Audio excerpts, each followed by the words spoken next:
Greetings, everybody. Keith here. Hoping everybody's having a good day, enjoying life, living life, or loving life.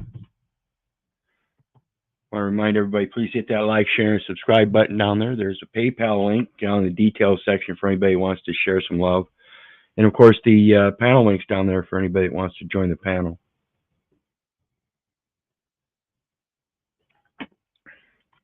We're going to be discussing Socratic logic. I'm going to do a short series on it.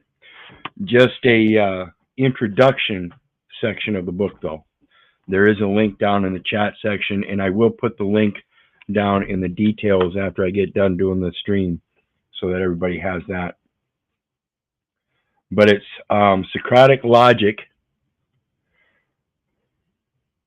Let me take my background off for a minute.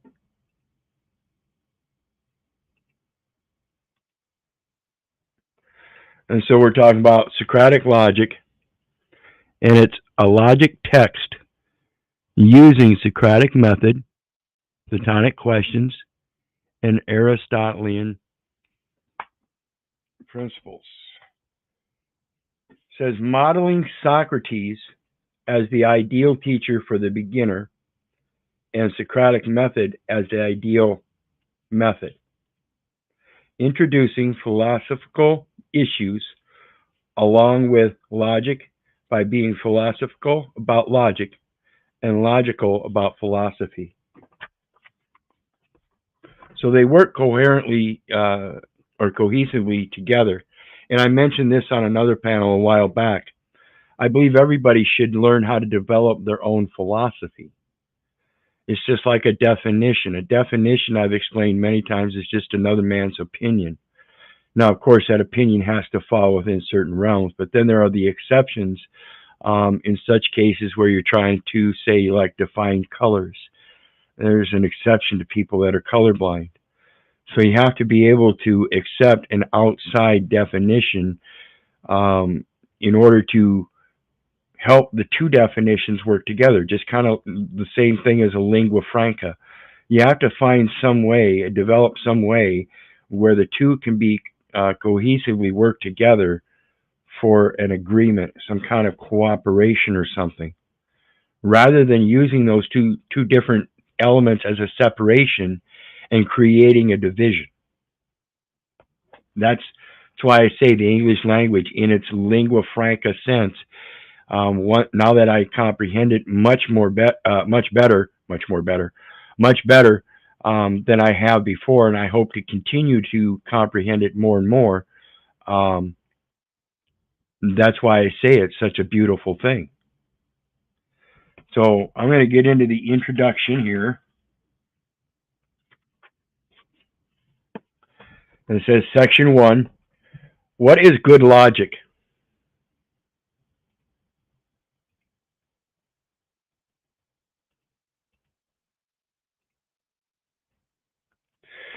One, order. You may be wondering, what can I do with logic? The answer is that logic can do something with you. Logic builds the mental habit of thinking in an orderly way. This is the programming in computers. It's a logic programming that says, if, then, go to here. If once you reach here, you came from here, then go here. But if you came from here, then go here. Or if you end up here, then you have multiple choices to determine where you want to go next, based on an input. It's always an input system. This is why I say AI, artificial intelligence, will never supersede mankind's. It has to have an input. Once we put it in there, that performs a logic path, and that proves to be true. Doesn't mean that the data elements in there are true. Okay? So if the data elements are wrong, the logic path, as it says, if then go to, it will take you wherever that logic path says. So if the data elements are in error, then that logic path is in error, not because it's wrong, but because the input was wrong. A course in logic will do this for you, even if you forget every detail in it, which you won't. Just as learning Latin will make you more habitually aware of the structure of language, even if you forget every particular Latin word and rule. In other words, if you understand the basic construct, say, like the difference between Latin and English, the main difference is Latin was all caps. That was the only style. English was lowercase. That was the only style. Then they both evolved, and now we have Latinized English, which is all caps. Many people call it dog Latin, and it's just a capitalized form of English that represented itself in this normal construct or modern construction of English to kind of mimic the Latin letters that look quite familiar. But in essence, it was the lowercase English, all lowercase, and usually the only thing that was ever capitalized, and it was done by the author as an art form to start a page or a paragraph. No course is more practical than logic, for no matter what you are thinking about, you are thinking, and logic orders and clarifies your thinking.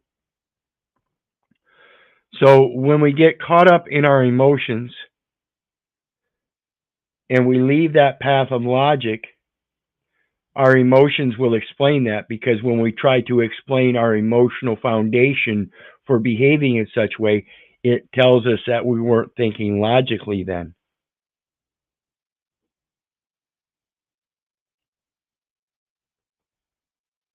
That's where the fear comes in. It prevents you from thinking logically. Really start thinking about this stuff. You've got people out there posing authority and they don't have any. And you only presume they have authority. And it's done because of the things that you've seen in history saying that they do, which is still a fallacy. You are still making those same choices that your forefathers did by using emotions and acting in emotions rather than using reason and logic. Hitler's willing executioners. No matter what your thoughts, content, it will be clearer when it has more logical form. And content here is italicized, like several other words I haven't mentioned, but I wanted to mention content is italicized because what your thoughts content is relative to the thought's intent. And it's the content of the mind and the intent of the heart that creates together symbiotically through logic and reason, and being able to escape the emotions and knowing what's good to keep that heart going, to keep the mind thinking, because your emotions won't do that. Your emotions will cause you severe problems. The principles of thinking logically can be applied to all thinking and to every field. And this is why I like to push on these doctors and ask them if they think they're really competent of the English language, and that if they profess that they're competent Christians, then why is it they took a Hippocratic oath and didn't understand the English in that oath that says they took an oath to Apollo and the Greek gods while they're supposed Christians? Or are they really Christians?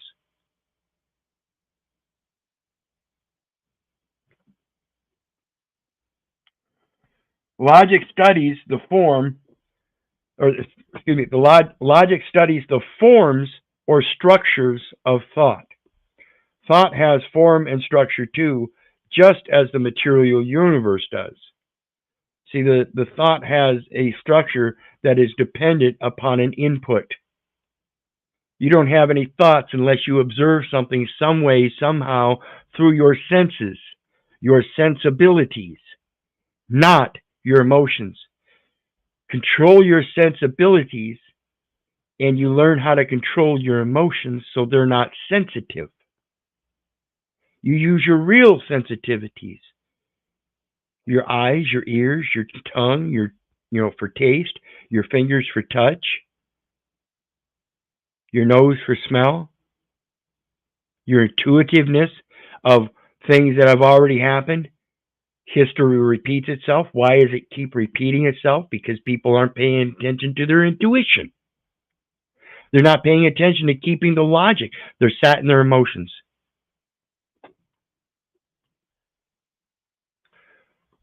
Thought is not like a blank screen that receives its form only from the world that appears on it, as a movie screen receives a movie. The book will show you the basic forms, the structures, and the basic laws, rules of thought. Just as a course of physics or chemistry shows you the basic forms and laws of matter. Number 2,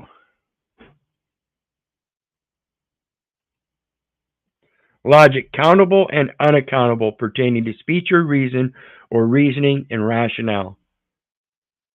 That's like language with that military term where you get paid a per diem, a ration for a day. That's what they use for their rationale. And it's a war-based, fear-mongering system. Come out of her. Power.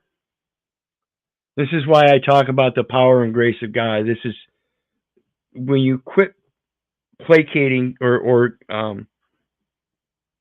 taking upon those definitions that everybody else is imposing upon you just because they said so. And you live in this fear state or this popularity contest, more so, of comfort and convenience. And that's what helps you abate your fears that you pose as real that aren't. See, people are posing such fears or fears at such a great extent as being so real that they will be murdered. Therefore, they need a police officer to prevent that. Do you really think the police are going to prevent murders? Do you really think the legislative laws are going to prevent murders? The reason and logic says you're the only one that can prevent your murder. Learn how to protect yourself. You're not supposed to be handing that stuff over to other people. If you really want your legacy heirs to carry on your legacy, then you teach them. Don't hand it over to somebody else in their dogmatic, pragmatic system. The power of proof and thus persuasion. That's why your sensibilities are so important. That's your observances. Any power can be either rightly used or abused. This power of logic is rightly used to win the truth and defeat error. That's why I keep saying it's nothing but an error in the record. That's it. Fix the errors. That's all I want to do. That's bringing forth the truth. It is wrongly used to win the argument and defeat your opponent. Sun Tzu, The Art of War. To defeat one's opponent without fighting is the supreme excellence. I'll read that again. This power of logic is rightly used to win the truth and defeat error. It is wrongly used to win the argument and defeat your opponent. So this is what I speak about with the ad hominems. That destroys your entire argument when you use ad hominems. But when you come forth with plain truth that defeats the error, there's really nothing anybody else can do. And that's why I say truth really needs no defense. Speak the truth and they will flee. That's what those scriptures are. Those scriptures are logic and reason. Some wit defined faith as believing what you know isn't true. But we simply cannot believe an idea to be true that we know has been proved to be false by a valid logical proof. This is why I say, don't believe me. Don't believe the neighbor. Don't believe the government. And for crying out loud, don't believe your mother. Do your own research so you know. See, even with my public education and my homeschooling, part of my homeschooling was doing research above and beyond school and my family by going to even further outside sources to get that objective view, to get a better foundation of the reason and logic behind what I was learning, giving me a greater discernment of my observations. I urge you all to practice. Practice makes perfect. It's just everything in life is like riding a bike. The more you do it, the better you get at it.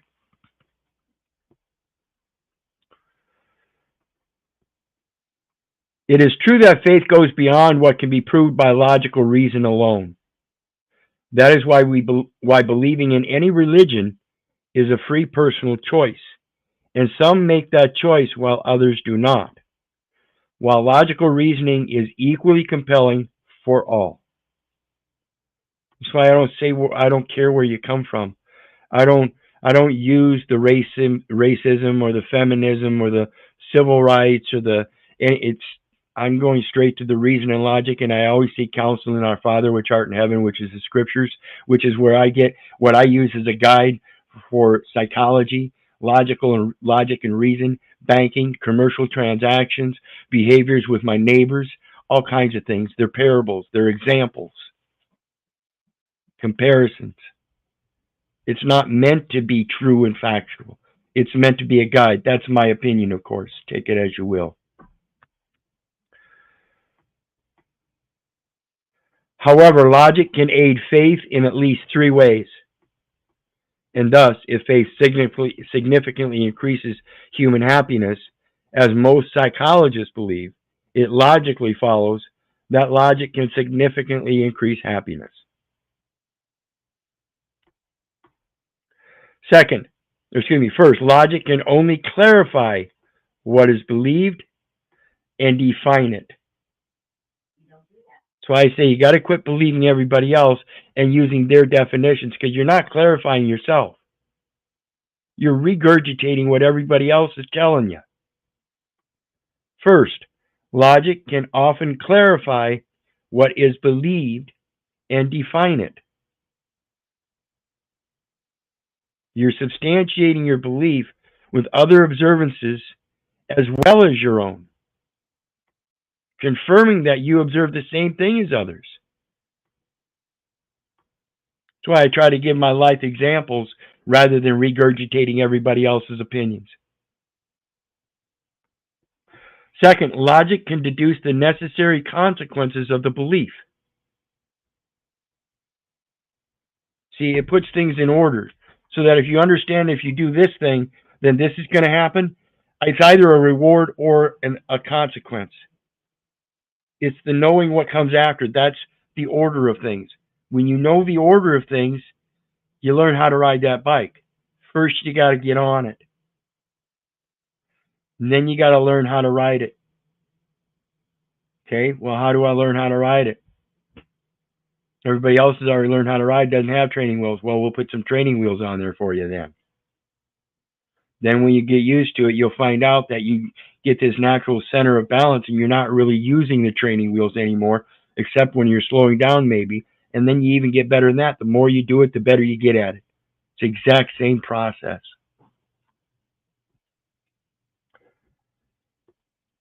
And apply it.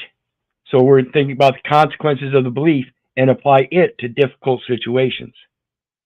For instance, it can show that if it is true, as the Bible says, that God works all things together for good for those who love him, Romans 8:28, then it must also be true that even seemingly terrible things like pain, death, and martyrdom will work together for good. And this can put these terrible things in a new light and give us a motive for enduring them with hope. And I'm going to truly tell you, as a young man,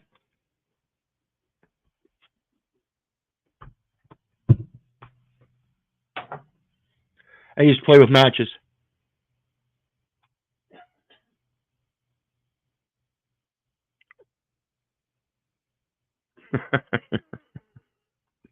I'm just catching this. Pathetical, the yellow belly Wyrd Wyzard.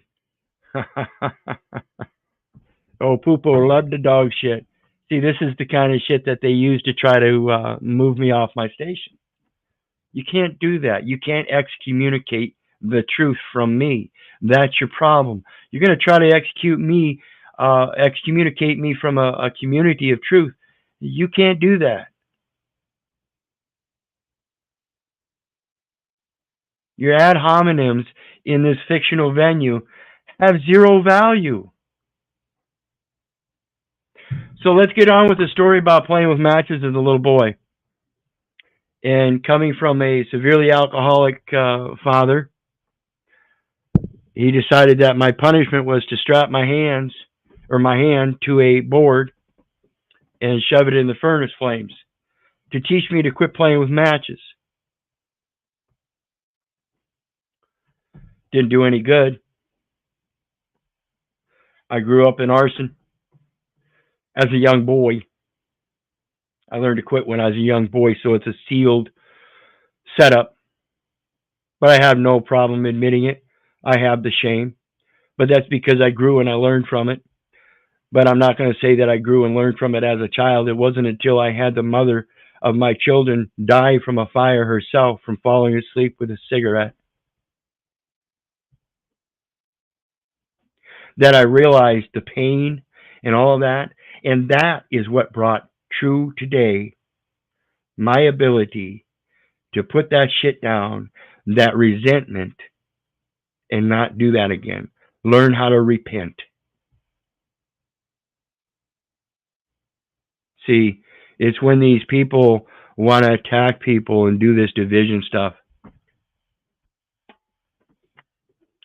want to sit there and talk about no accountability. Funny how I was being accountable for one of the most horrific fucking things that anybody could do. 10 years old, I set a 200 unit building on fire. I was out for mass destruction when I was 10 years old. Don't you get it?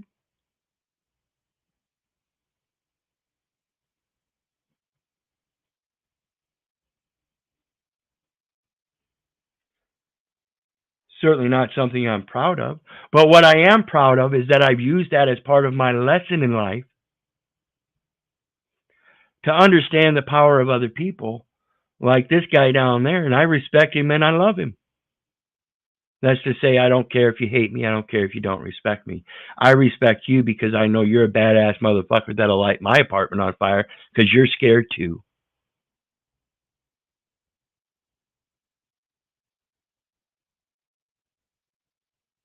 Keep you living your life in fear, folks. It's not going to get you anywhere. Keep living in resentment. It's not going to get you anywhere. Keep living in pain. It's not going to get you anywhere. So now I'm going to tell you my expression of love.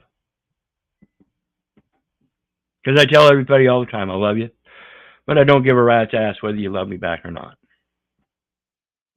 See, the principal concept of my love is a process of learning to know each other, getting to know each other. And this guy down here, I can know him for what he is, and that's fake. That's fiction. That's all I can know him for right now, because he's not willing to take accountability and put his account up there. He's got to create a fictional account so he can come in with an ad hominem attack and think that he's going to say something valuable.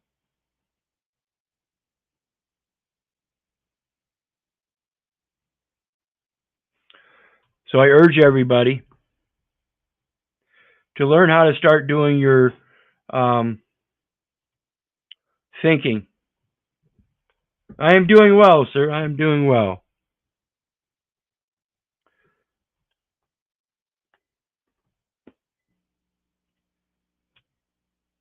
Shaq, I present you ad hominems wizard.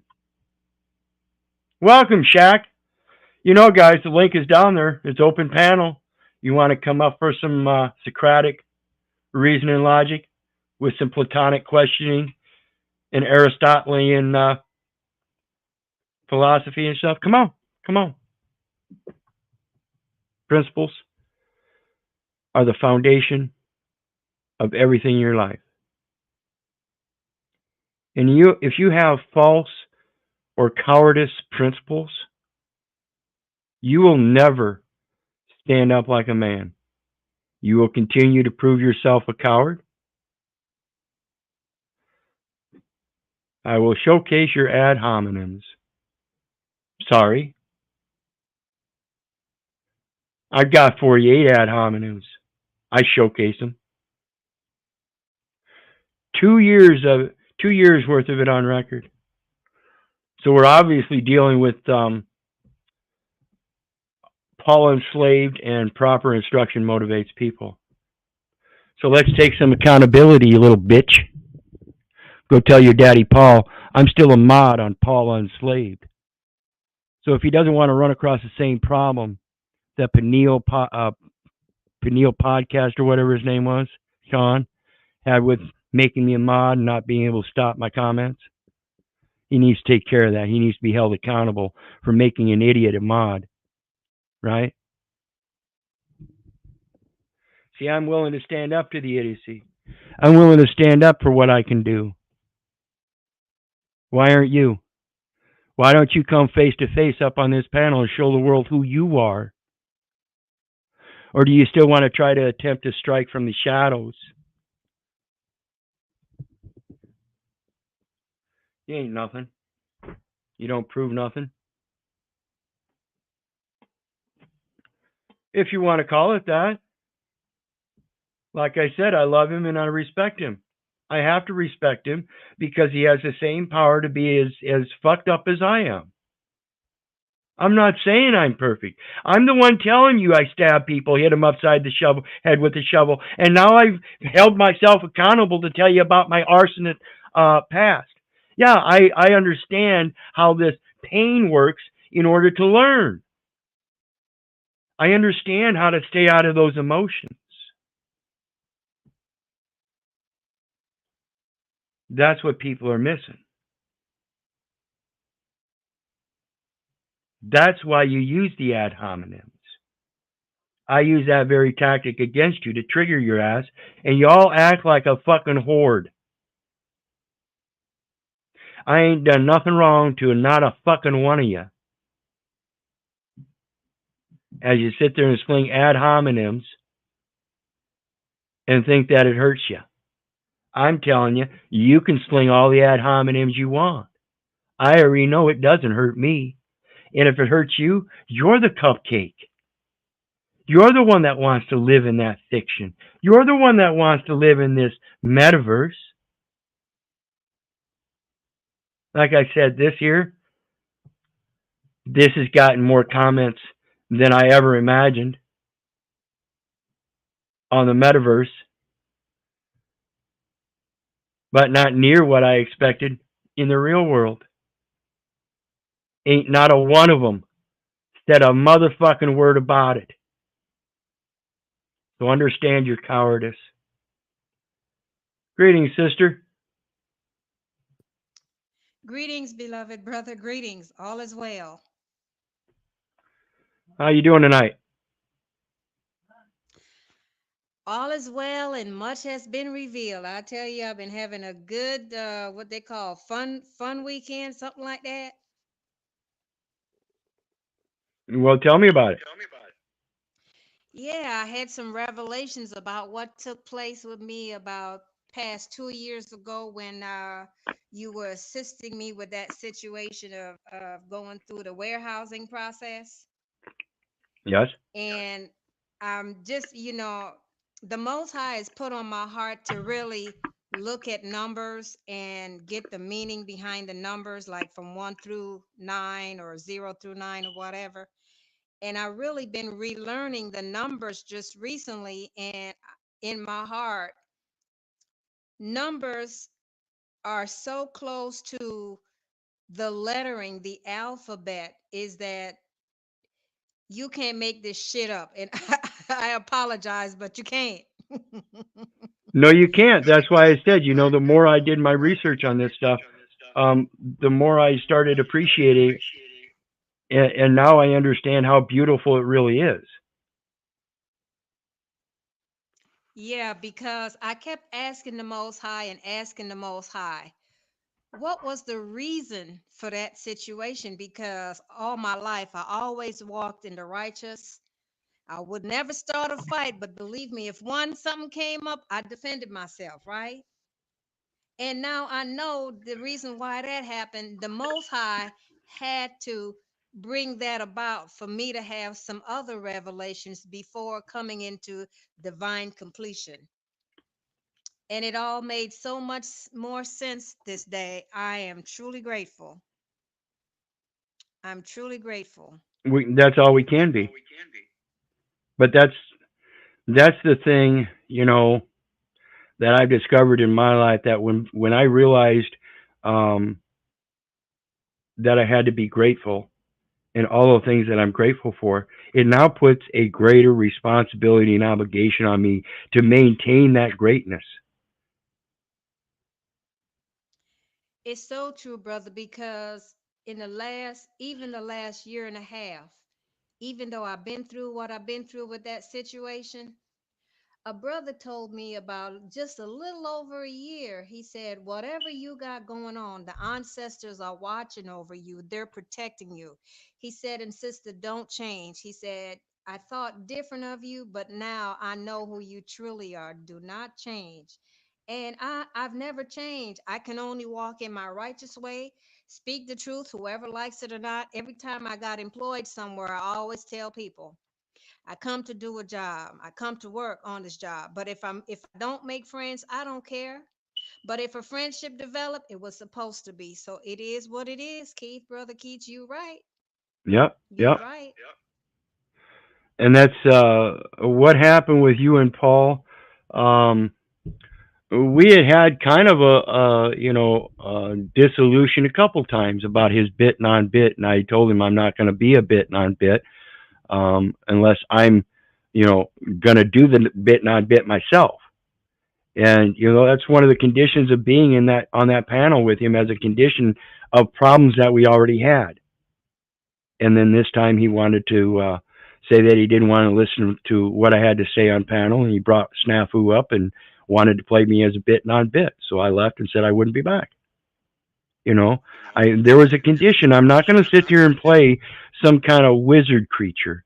I'm not going to be your subject. Okay, if you want to talk to me like a full grown man, then do it one on one. Don't bring up your snafu creature and try to make it a bit non bit. That is the disrespect that I already spoke with him about. And no, that's what shows me that, yeah, he was correct when he said, I don't respect Wizard. Of course, his actions proved it. I expected him to tell me that he didn't respect me because I had already determined his actions didn't prove that he didn't respect me.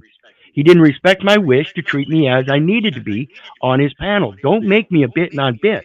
You wouldn't make me a bit non bit in your motherfucking life face to face. I guarantee you. I guarantee motherfucking you. Wow, brother Keith, that is such a recall for me because I had a similar experience on another platform. I was invited. The first time I was disrespected. The second time I was disrespected. The third time I said, you know what? Fuck this shit. I'm not ever coming back. And do you know they still invite me to this day and I just ignore it. See, so we're walking the same truth, brother Keith. I so appreciate you. Absolutely. All glory goes to God, sister. Like I said, I have my obligation and duty to him. He's the one I seek my counsel in, and I can only do what I get from him. And again, understand, people, my concept of God is the source of life. I use that as a reference for other people to associate. My comprehension of it is that I go into myself, I think about my life and the lessons therein that correlate to my circumstances now. Can I use them to make my situation now better, or am I better off to alter the path? That's the only thing I know, and that's this Socratic logic that I've grown up learning. Anyway, You could not have said it any better, Brother Keith. I just said that a few hours ago. I thank you so much. All gratitude to the Most High and to you. yes, fair enough, sir. The true few, fair enough, sir. And, you know, it's just like he says, come on up and talk. My panel's open too, brother. Come on up. El Pathetico, come on up. Show yourself to the world. I know Paul isn't, yet somehow he doesn't. So what's the difference? Is it a control mechanism where he's got to force it on his panel? No, that doesn't seem too arbitrary to me, does it? Anyway, I'm going to bring an end to it tonight for the introductory one. And then tomorrow night I'll be back with another one. And we'll continue this 6 p.m. Central Standard Time. And I'll do a further reading, much more extended one. And hopefully we'll have some more people on the panel. El Pathetico, you're welcome back anytime, brother. I'm not going to censor you unless I see a need to. But so far, you're just sitting down there stringing your own rope. And anybody that wants to come in and follow you, when you get hung up, they're going to get caught up in all those loops right along with you. Icky T Jr. Device is not connected.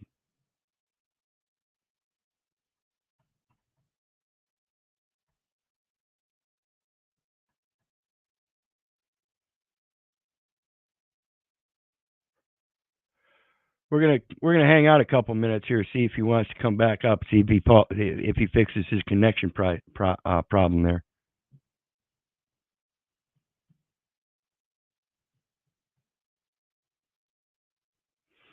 Yeah, listen to your own words.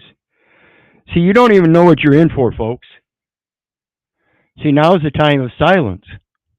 Okay, you're gonna learn to understand what the sound of silence is. You want to come talk to me? Come up on my panel. Come up on my panel. Come up on my panel.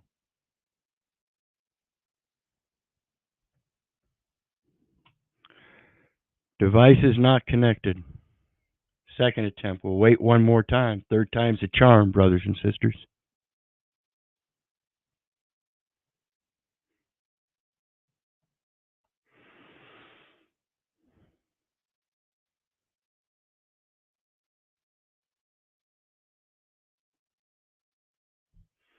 And I can only imagine it's snafu.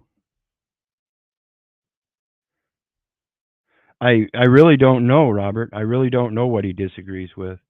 Something to do with using the statutes, codes, and regulations. But I think he's got it miscomprehended that I'm trying to instruct people to use them. I'm telling you to do your research so that you can discern for yourself if you can apply them in your life somewhere. I know for crying out loud, my companion was, in fact, an agent for the state. So there were codes in there that she had to follow. I'm having to learn those codes so I can understand how to remove her from that system because she is clearly retired, meaning she is no longer a United States business. Can you show yourself, Icky T. Jr., please? I'm not trying to censure you or anything. Just need confirmation of who you are. You're still backstage.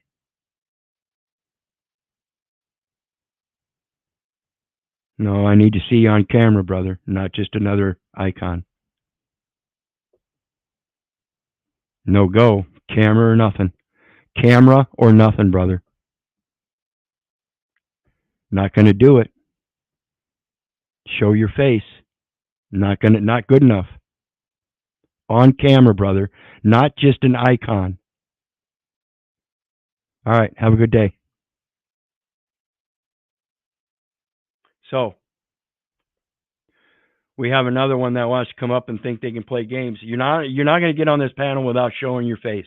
You're going to be a real man, a real woman, and be growed up about it. We're not going to play these games.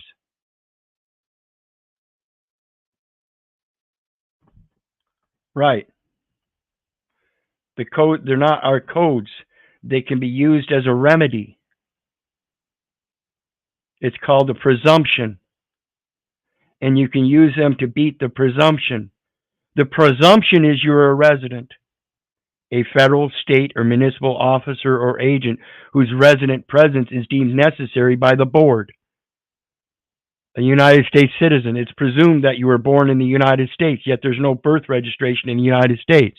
So then they tell you that it's a conference of a nationality of a United States citizen. And then they tell you that the United States business means United States citizen. Therefore, United States citizen means a United States business that was gifted to you as a conference of a nationality upon being born in one of the several states as a resident, still laying the presumption that you were deemed necessary by the board as a United States citizen, as a United States business, when that's false. It's impossible to be deemed necessary as a United States business when you are born. Pure and simple. Anyway, you got any words on the way out, sister? No, brother, like I said, all glory goes to the Most High, great Mother and great Father. And like I said, I appreciate you. And all I can do is keep growing within myself, going and growing. That's it. Absolutely, sister. Hallelujah. We'll keep in touch. No problem. All right. Well, folks, again, you know me. I love you. I don't give a rat's ass whether you love me back. That's to say, I don't care if you hate me. I don't care if you don't respect me. That's on you. So may God bless you and have a good night. Bye now.